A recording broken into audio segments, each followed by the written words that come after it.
तो चलिए देखते हैं आपके पर्यावरण के टॉप 30 क्वेश्चन। ये क्या है, टेट 2022 में जो पेपर हुआ था उसका है। इसमें देखते जाते हैं।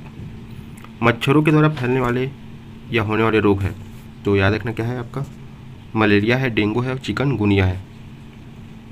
प्राथमिक स्तर पर पर्यावरण के अध्ययन के अंतर्गत विज्ञान और सामाजिक विज्ञान को सम्मिलित किया गया है, जिसका उद्देश्य क्या है, तो उसका उद्देश्य है विद्यार्थियों को इस योग्य बनाना कि वह अपने पर्यावरण को समग्रता के साथ समझ सके ना। वन के पारिस्थितिक तंत्र में कवक को किस समूह में रखा गया है, तो वन के जो पारिस्थितिक तंत्र है उसमें कवक को किस समूह में रखा गया है, तो याद रखना अपघटक के रूप में ना, डिकम्पोजर बोलते हैं जिसको।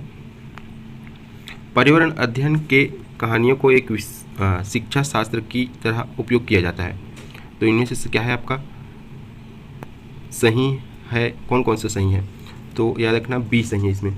ए बी सी मतलब बच्चों में कल्पना शक्ति का विकास होता है, बच्चे की एकाग्रता बढ़ती है, बच्चों को इतिहास का ज्ञान होता है। पारिस्थितिक तंत्र के अपघटक, तो याद रखना 25 का आंसर क्या है आपका ए। कार्बनिक पदार्थों को अकार्बनिक पदार्थों में बदलते हैं।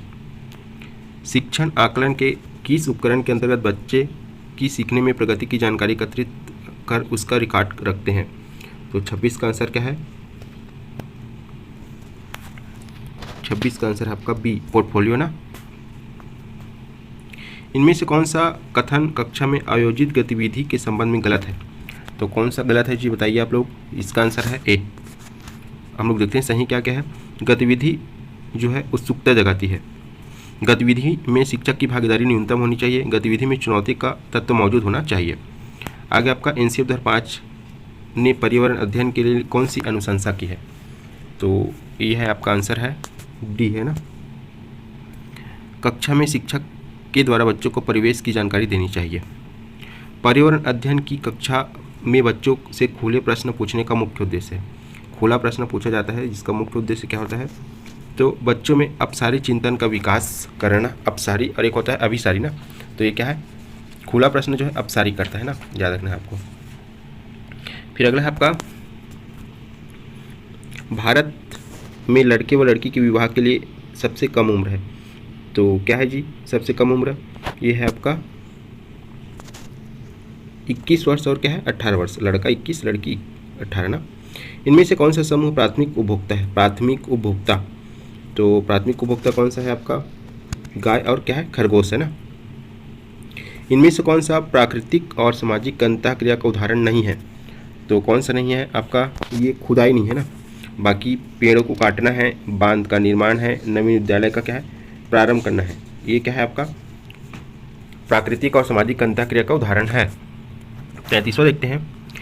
एक व्यक्ति के मसूड़े से खून निकलते है उसे थकान महसूस होता है, या किस रोग का लक्षण है, तो यह जो है क्या है आपका 33 का है ये स्कर्वी रोग का लक्षण है ना।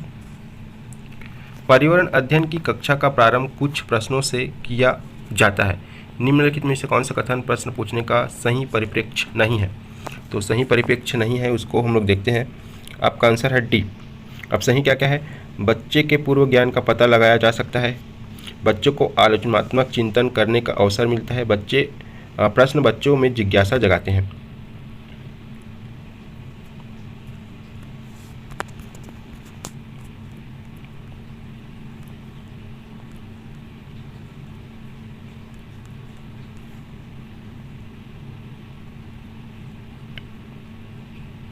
फिर अगला आपका 35वां।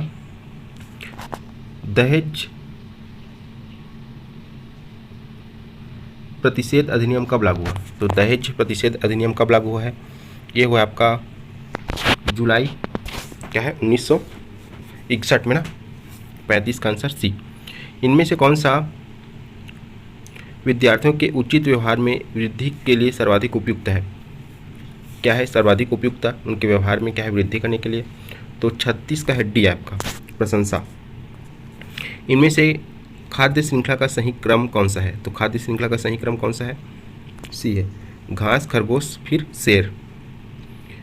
सजीवों में श्वसन से संबंधित अंग है, सजीवों में ना, सजीव में श्वसन से संबंधित अंग, तो याद रखना आपका गलफड़ा है, त्वचा और क्या है फेफड़ा। निम्न में से कौन सी बीमारी रुके हुए पानी से हो सकती है, रुके हुए बीमारी से कौन सी हो सकती है बीमारी, तो याद रखना मलेरिया। रीमा आज पर्यावरण अध्ययन की कक्षा में जड़ विषय पर चर्चा करेगी। वह इनमें से किस समूह की वस्तुएं कक्षा में लेकर आएगी? तो जड़ वाला कौन कौन सा होगा? आपका गाजर, चुकंदर और मूली। पृथ्वी अपने अक्ष पर एक घूर्णन करीब खाली स्थान में पूर्ण करती है। कब पूर्ण करती है? तो 24 घंटे में ना, अपना घूर्णन बोल रहे हैं ना, सूर्य का नहीं।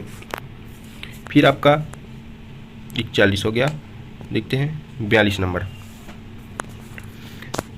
42 नंबर का है, निम्न में से कौन सा कथन रचनावादी दृष्टिकोण के बारे में सही है? रचनावादी दृष्टिकोण ना, तो क्या है आपका बॉल इसमें आंसर होगा। सीखने में सामाजिक सहभागिता महत्वपूर्ण है। नीचे दिए गए कथन के संबंध में सही विकल्प का चुनाव करना है, सही विकल्प का ना, तो इसमें 43 का है बी।